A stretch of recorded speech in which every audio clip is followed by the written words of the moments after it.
नमस्कार, MH1 news में आपका स्वागत है। मैं हूं शरद अवस्थी।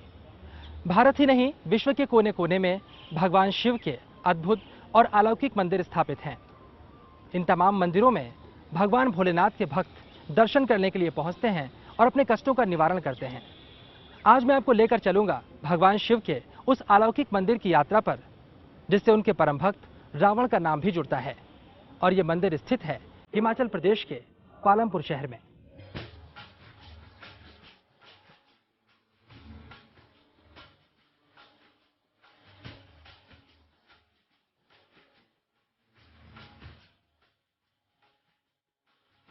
हिमाचल प्रदेश यानी देवभूमि,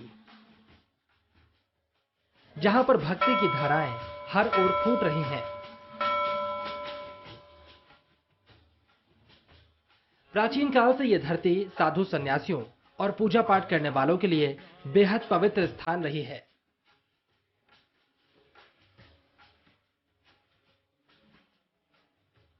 यहाँ के पहाड़ों, जंगलों और कंदराओं में बैठकर कठोर तपस्या के अनगिनत उदाहरण मिलते हैं।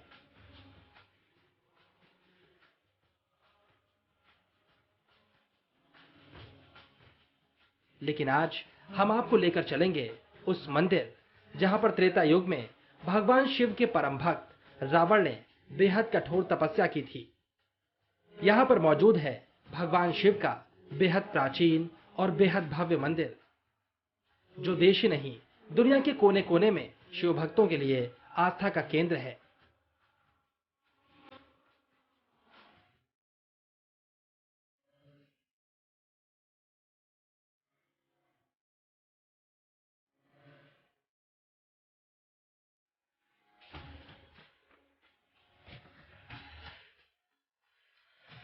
हिमाचल प्रदेश के कांगड़ा जिले के मनोरम पहाड़ी स्थल पालमपुर में स्थित है बैजनाथ का शिव मंदिर। और इस शिव मंदिर तक पहुंचने के लिए पालमपुर से 16 किलोमीटर ऊपर बैजनाथ तक जाना पड़ता है। यहाँ का रास्ता बेहद मनोरम पहाड़ियों से घिरा हुआ है।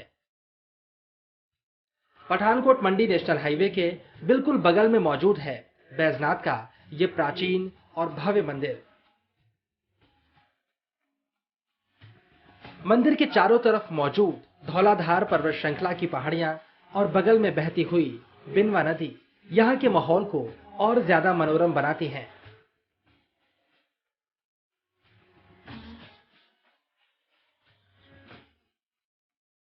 इस मंदिर से जुड़ी कई कथाएं हैं जो लोगों की आस्था से भी जुड़ी हुई हैं।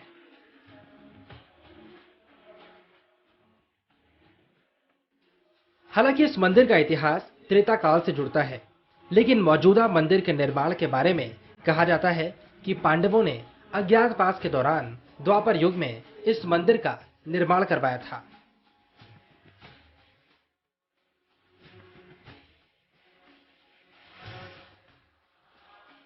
लेकिन मंदिर 5000 वर्ष से भी अबव है। द्वापर केस में जब पांडवों को ज्ञातवास हुआ, पांडवों ने बनाया।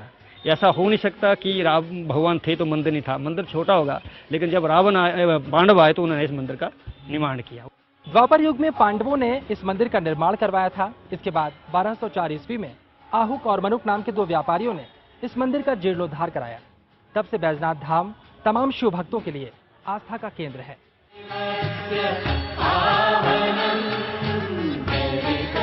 हालांकि इस मंदिर का जीर्णोद्धार लगातार होता रहा। कहा जाता है पांडवों ने जिस मंदिर का निर्माण करवाया था, प्राकृतिक आपदा के बाद 2500 से 3000 वर्ष पहले वो क्षतिग्रस्त हो गया था।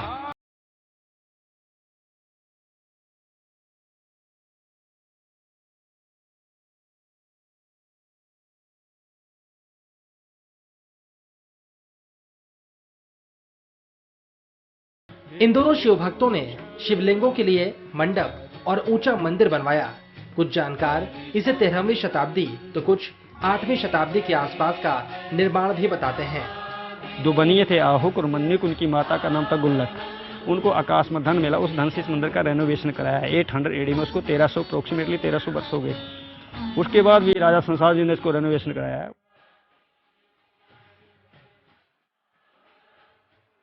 लोग अभी ये देखकर चकित रह जाते हैं कि समुद्र तल से 4000 फुट की ऊंचाई पर इस दुर्गम स्थान पर यह भव्य मंदिर सदियों पहले कैसे बनवाया गया होगा। लेकिन इसके पीछे भी एक कथा है जो हिमाचल के लोगों के भोलेपन और शिव भक्ति से जुड़ी हुई है। दो बनिए थे आहुगुर मन्युक, उनको यहाँ पर अवकाश में धन मिला था, स्वर्ण में मुद्रा मिली थी। वो यहाँ पर व्यापार करने आए थे। राजा के अधीन हुआ करते, रियासतें हुआ करती थी। मंडी स्टेट बिलोंग टू, मंडी जो था उसमें अलग था और कांगड़ा बिलोंग टू पंजाब में था। तो उस समय राजा लोगों की रियासतें होती थी। राजा संसार की टटोच वंशी राजा थे, उनकी रियासत थी ये। तो वहाँ पर वो ठहरे हुए थे, वो व्यापारी थे। यहाँ से कच्चे माल को ले जाते थे घोड़े और खच्चरों के माध्यम से और व्यापार करते थे। तो उनको यहाँ पर कोई स्वर्ण में मुद्रा मिली थी। उसमें किंवदंती कथा आती है कि एक शेर सिंह हलवाई हुआ करता था और स्लेटों का उसका मकान था, मतलब दुकान उसकी स्लेटों की थी। उसमें बहुत सा लोहे का सामान पड़ा हुआ था। तो एक बाबा जी आए वहाँ पर और अपनी झोली को खूंटी के साथ लटका के रख गए और स्लेटों में छेद होता है, उसमें बरसात के टाइम पानी पड़ा उस झोली में और झोली से पानी नीचे उसमें पड़ा, पता नहीं वो पार्ट पत्थर था कि क्या था, उससे वो सारा ही स्वर्ण में हो गया था। तो बनिए थे वो व्यापार करते थे। तो उन्होंने देखा कि इसका वो बताओ क्या रेट है।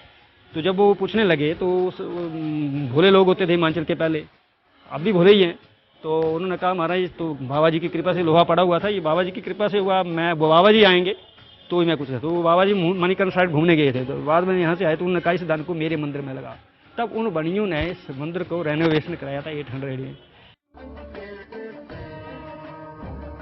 हालांकि 1905 में आए कांगड़ा के विनाशकारी भूकंप के बाद कांगड़ा में सब कुछ तबाह हो गया था, लेकिन मंदिर को कोई खास नुकसान नहीं पहुंचा था।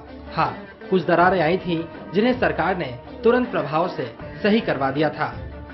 इसके अलावा इस मंदिर में पूरा निर्माण प्राचीन है। 5 में बहुत बड़ा भूकंप हुआ, डिस्ट्रिक्ट कांगड़ा मैक्सिमम तबाह हो गया था। तो इस मंदिर में थोड़ा सा क्रैक्स आया था जो लोहे के गार्डर से लगे हुए हैं, बाकी सब प्राचीन है।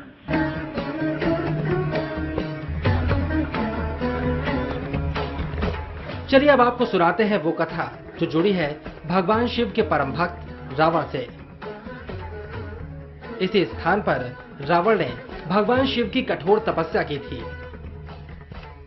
रावण ने कई वर्षों तक एक पैर पर खड़े होकर भगवान शिव की आराधना की थी।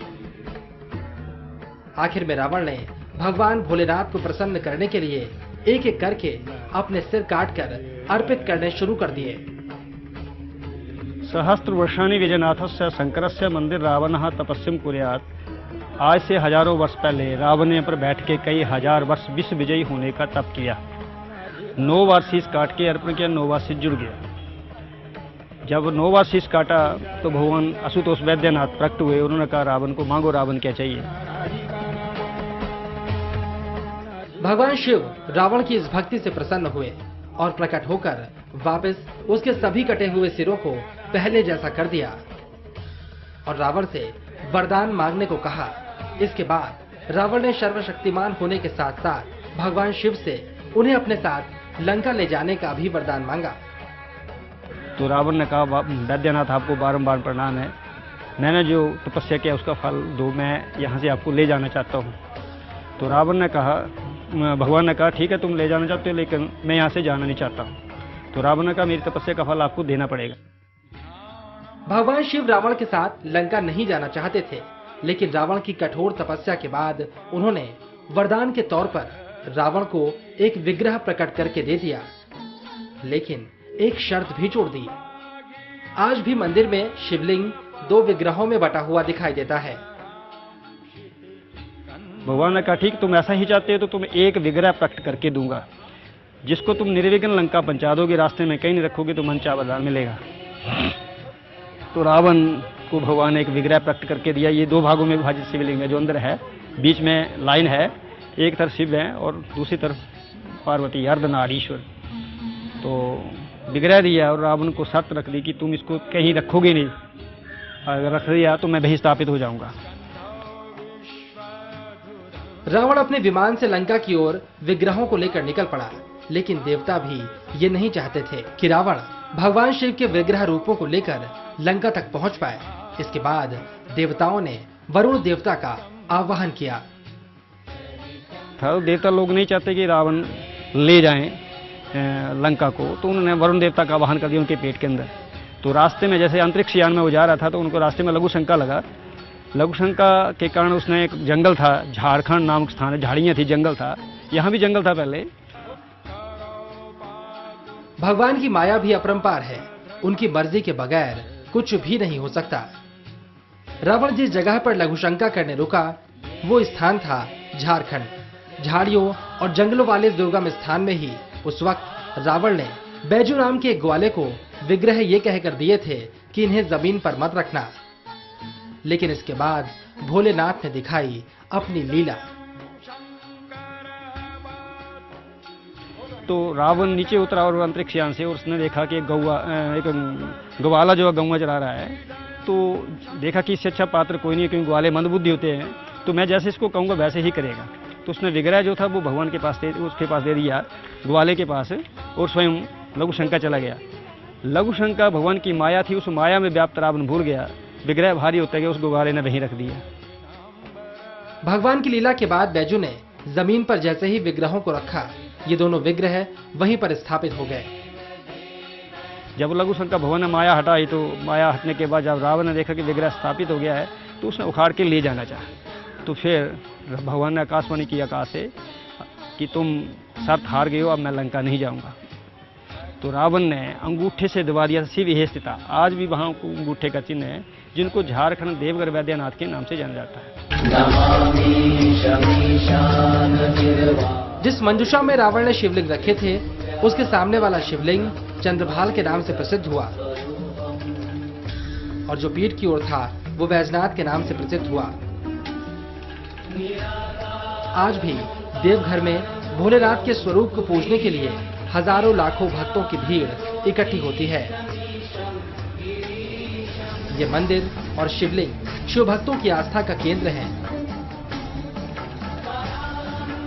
जिन्हें त्रेता युग में रावण लंका ले जाना चाहता था, लेकिन ले जाने में असफल रहा।